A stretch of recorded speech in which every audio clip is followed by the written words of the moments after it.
जय मसीह की।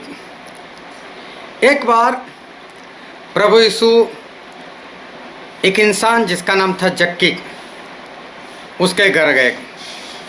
अब प्रभु यीशु ने उसको सामने से कहा, आज मैं तेरे घर आ रहा हूँ। प्रभु यीशु वहाँ पर गए।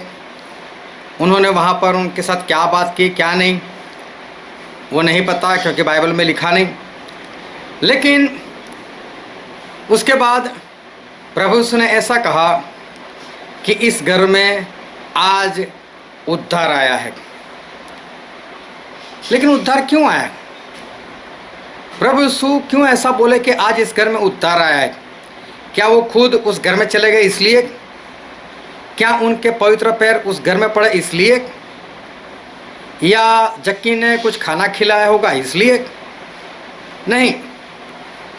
लूका उसका 19 और 8 और 9 वचन पढ़ना, तो वहाँ पर ऐसा लिखा है कि वहाँ पर प्रभु ने क्या प्रचार किया पता नहीं, लेकिन जक्की ने वहाँ पर मन फिराया और जक्की ने ऐसा बोला कि मेरी जो संपत्ति है उसका आधा हिस्सा मैं गरीबों में बांट देता हूँ। अभी सोचो, उसके पास जितने भी होंगे पैसे, उसमें से 50% उसने बोला मैं गरीबों में बांट दूंगा। अभी जो 50% बचा, तो ऐसा कहा कि अब जो मेरे पास बचा है, तो मैंने जिसके पास से ज़बरदस्ती से लिया या किसी का छीन लिया है, उसको मैं 4 गुना मैं लौटा दूंगा। जब जक्की ने ये काम किया, तब प्रभु यीशु ने कहा कि आज इस घर में उद्धार आया है। इसका मतलब जब तक इंसान ने जिसके पास से जो ले लिया है, जब तक वो वापस नहीं करता, तब तक उसके पास उद्धार नहीं है। प्रभु यीशु के आपके घर में आने से उद्धार नहीं होने वाला। किसी दास को 2-4 रोटी खिलाने से या 2-5 रुपये दे देने से उद्धार नहीं होता।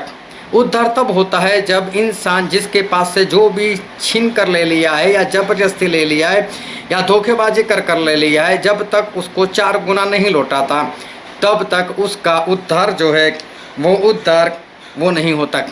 आज देखो कितने पास्टर लोग हैं जो वर्षों से लोगों के दान से जो ज़मीन खरीदी गई थी, जो चर्च बनाए गए थे, और आज कई पास्टर लोग, कई अगुवे लोग वो उस चर्च को बेच रहे हैं, उस ज़मीन को बेच रहे हैं और बेच कर अपनी तिजोरियां भर रहे हैं। क्या होगा इनका? वो चाहे मेथडिस्ट के पास्टर हो या CNI के हो, चाहे सालेसन आर्मी के हो, चाहे ब्रदरन के हो, चाहे किसी भी मंडली के हो, मैं बहुत स्पष्ट कहता हूँ, 4 गुना लौटा दो 4 गुना, वरना कोरोना हो जाएगा, सारे पैसे दवाई में चले जाएंगे, उसके बाद भी बचोगे नहीं, उसके बाद भी जान जाएगी। इतना ही नहीं, यहाँ से रुकना नहीं है, उसके बाद नरक पक्का। अगर बचना चाहते हो, 4 गुना लौटा दो। आप जो लोग दान लेने के लिए जाते थे, सामने वाला 1000 देता था और आप अपनी कॉपी में बीच में कार्बन पेपर नहीं रखते थे और 1000 रुपये ऊपर लिखते थे, उसके पास 1000 रुपये वाली रिसिप्ट जाती थी और नीचे आप अपनी कॉपी में 100 लिख देते थे, 900 अपनी जेब में डालते थे। कई बार आप लोग फॉरेन गए, अमेरिका गए, वहाँ से $1000 दिए आपको, आपने उसको रिसिप्ट बना कर दे दी 1000 रुपये की। लौटा दो, उनको 4 गुना लौटा दो, वरना नाश हो जाओगे और साथ में नरक जाओगे। ये बात भी पूर्ण रीति से वो पक्की है। और मैं ऐसे लोगों से भी बात कर रहा हूँ कि जो आप अपनी संस्था के घर को दबोच कर बैठे हो, चाहे वो मेथडिस्ट की संस्था के घर हो, सालेसन आर्मी की संस्था के घर हो या CNI के घर हो। आपके बाप दादा जब सेवा करते थे तो सेवा के वक्त तक रहने के लिए उनको दिया गया था, लेकिन आज दूसरी तीसरी पीढ़ी चल रही है, आप उसको छोड़ नहीं रहे हो, आप उसको लौटा नहीं दे रहे हो।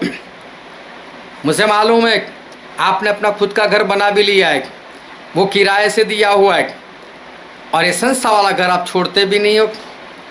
लौटा दो, लौटा दो 4 गुना, वरना उद्धार नहीं है आपके पास। बीमारियां लगेगी, बीमारियों में पैसा जाएंगे, फिर भी बचोगे नहीं, और नरक मिलेगा, वो बात तो पक्की। और अगर आप विश्वासी लोग ऐसा समझ रहे मैंने तो ऐसा कुछ नहीं किया, ना ही मैंने किसी का दान खाया, ना ही मैंने किसी का घर दबोच लिया है, मैं आप लोगों से भी कहता हूँ, आप लोग भी लूट कर बैठे, आप लोगों ने भी किसी का छीन लिया है। मैं बताता हूँ, बाइबल में लिखा है, लेवी उसका 27वां अध्याय और उसका 30 वचन, वहाँ पर परमेश्वर ऐसा कहते हैं कि इस धरती का बीज या इस धरती में से जो भी उपज होती है उसका 10वां मेरा है और मेरे लिए पवित्र है, ऐसा परमेश्वर कहते। परमेश्वर का कहने का मतलब मेरा है, मतलब मुझे दे दो। अगर आपके घर में कोई आता है और आपके घर में कोई बर्तन देखकर वो ऐसा बोलता है कि मेरा है, तो वो क्या कहना चाहता है? वो यही कहना चाहता है कि मुझे दे दो। परमेश्वर बोलते 10वां मेरा है, मतलब ये कहना चाहते हैं मुझे दे दो। 10वां परमेश्वर को ही मिलना चाहिए। अगर आप ऐसा समझते हो कि मैं 10वां देते आया हूँ, तो मैं बोलता हूँ आपने किसको दिया, कहाँ पर दिया? उनको जो आपको रिसिप्ट बना कर देते थे, जो पुलपिट पे से जाहिर करते थे कि इस भाई ने इतना दान दिया, या पत्थर पर कुरेद कर लिखते थे चर्च में। परमेश्वर का वचन ऐसा कहता है मत्ती 6वें अध्याय में कि जब तू दान करे तो तेरा दाहिना हाथ दान करे तो तेरे बाएं हाथ को पता ना चले। पता दिमाग को चलता है, हाथ को कुछ नहीं पता चलता। लेकिन परमेश्वर ऐसा कहते हैं कि स्त्री और पुरुष, मतलब पति और पत्नी मिलकर एक है, ये दो नहीं है।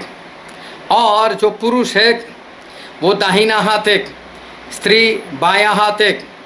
अगर पुरुष दान देता है तो उसकी पत्नी को भी नहीं पता चलना चाहिए। क्या आपने इस तरह से दिया? नहीं, आपको तो शौक था मेरा नाम लोग ले, मैंने इतना दान दिया। 4 गुना लौटा दो।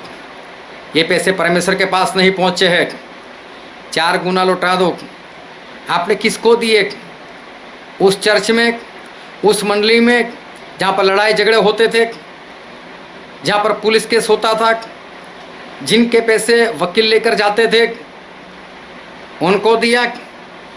ये मत समझना कि वो परमेश्वर के पास गए, आपने गलत जगह पर दिए। ये मत सोचना ये वो जाने और परमेश्वर जाने, मैंने तो मेरा दे दिया। अगर आपने किसी इंसान को 10,000 रुपये दिए और वो इंसान जब वापस करने की बारी आती है तो उसने आपके मित्र को दे दिया और बोला कि जा तू जाकर उसको दे देना, आपके मित्र ने वो 10,000 जो है वो रास्ते में खर्च कर दिए, आपके पास नहीं पहुंचाए। वो ऐसा सोच रहा है कि मैंने पहुंचा दिया आपको, आप ये सोच रहे कि 10,000 लेकर गया, अभी तक नहीं दिया, अभी तक नहीं दिया। अगर वो आपसे मिलेंगे और आप उनसे पूछोगे और वो बोलेंगे मैंने तो आपके मित्र को दे दिया, बात खत्म हो गई, तो क्या आप मानोगे? आप पक्का यही बोलेगा मुझे क्या पता, मुझे देना चाहिए था ना। परमेश्वर यही बोलने वाले, मुझे पूछ कर दिया था। जो परमेश्वर का है परमेश्वर के पूछ कर दो। परमेश्वर से पूछो कि परमेश्वर मैं कहाँ दूँ। मलाकी 3 और 10 में लिखा है कि 10वां मेरे भवन में लेकर आओ। भवन क्या है? प्रेरितों के काम 17 के 24 में लिखा है मैं हाथों से बनाए हुए किसी भी भवन में मैं नहीं रहता। इसका मतलब हाथों से आज तक जितने भी बड़े बड़े चर्च बने या छोटे छोटे चर्च बने उनमें परमेश्वर नहीं है। उसमें परमेश्वर ने देने को मना किया है, उसमें वो है ही नहीं। लेकिन 1 कुरिन्थी 3 16 17, 1 कुरिन्थी 6 का 19, वहाँ पर ऐसा लिखा है कि तुम्हारा शरीर वो मेरा भवन है।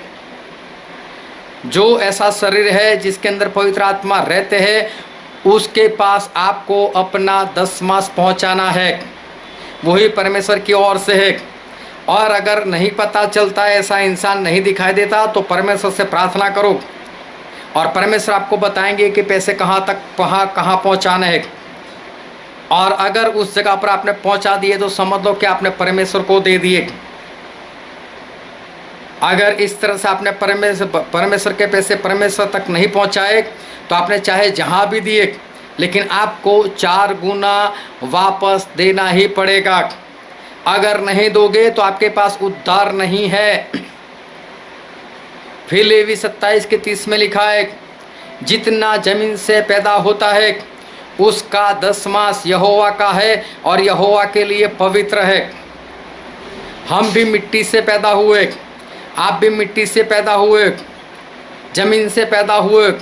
आपकी जो आयु है, आपका जो जीवन है, उस आयु का 10वां भी परमेश्वर का है। आपके जीवन का 10वां हिस्सा, आपकी आयु का 10वां हिस्सा परमेश्वर के लिए, परमेश्वर के काम में इस्तेमाल होना चाहिए। अगर आपकी आयु 70 साल की है तो पूरे 7 साल आपको परमेश्वर के काम के लिए बिताने हैं। लेकिन मुझे मालूम है आप लिखवा कर नहीं आए, आपके पास कुछ भी लिखा हुआ नहीं कि आप कितना जिंदा रहोगे। और इसलिए जब आप सुबह उठते हो तो समझो आपके पास 24 घंटे हैं। उस 24 घंटे की अगर गिनती करो मिनट में तो 1440 मिनट होती है।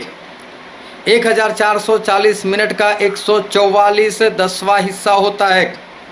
और 144 मिनट में 2 घंटे 24 मिनट वो हर रोज़ आपको परमेश्वर के काम के लिए बितानी है।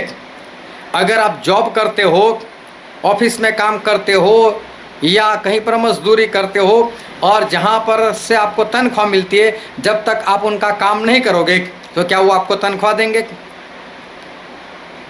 इसी तरह से जब तक 2 घंटा 24 मिनट आप परमेश्वर का काम नहीं करोगे तो आप ये नहीं कह सकते कि आपने परमेश्वर को समय दे दिया। आपके समय का 10वां भी परमेश्वर को देना है। 2 घंटे 24 मिनट परमेश्वर का काम करना है। परमेश्वर के नाम से आपको बाहर निकलना है, किसी को सुसमाचार देना है, किसी को अपनी गवाही देनी है, या तो घर में बैठकर अपने आप को छोड़कर, अपने परिवार को छोड़कर दूसरों के लिए प्रार्थना में तकरीबन 2.5 घंटे 2 घंटे 24 मिनट बिताना ही बिताना है। अगर आज तक आपने ऐसा नहीं किया और 2 घंटे 24 मिनट चोरी कर ली है, लूट लिया है, 4 गुना लौटा दो परमेश्वर को, तभी उद्धार है, वरना उद्धार नहीं है। जब जक्की ने बोला कि मैं मेरी संपत्ति का आधा हिस्सा गरीबों में बांट देता हूँ, मैं ये नहीं कहता कि आप आधा गरीबों में बांट दो, लेकिन जक्की ने बोला कि जो मैंने ले लिया है ज़बरदस्ती से, जो मेरा हक नहीं है, ऐसा जो मैंने छीन लिया है, उनको मैं 4 गुना लौटा दूंगा। और तब प्रभु यीशु ने कहा आज इस घर में उद्धार आया है। जब तक आप 4 गुना लौटाओगे नहीं, तब तक परमेश्वर आपके लिए नहीं कह सकते कि आपके जीवन में उद्धार आया है। और इसलिए स्वर्ग जाना चाहते हो, 4 गुना लौटा दो, बचो और बचाओ। अगर संस्था का घर आपने उसके ऊपर कब्जा किया हुआ है, या तो आपके किसी रिश्तेदार ने कब्जा किया है, या तो आपके किसी मित्र ने कब्जा किया, उसको समझाओ कि स्वर्ग जाना चाहते हो तो छोड़ दो, दे दो वापस। और आज तक सही रीति से 10वां नहीं दिया तो 4 गुना परमेश्वर को लौटाना शुरू कर दो, वरना नाश होना मुमकिन है, हो सकता है कभी भी, और नर्क बहुत भयानक है। इसलिए जल्दी से 4 गुना लौटाओ और उद्धार पालो। परमेश्वर आपको आशीष दे। आमीन।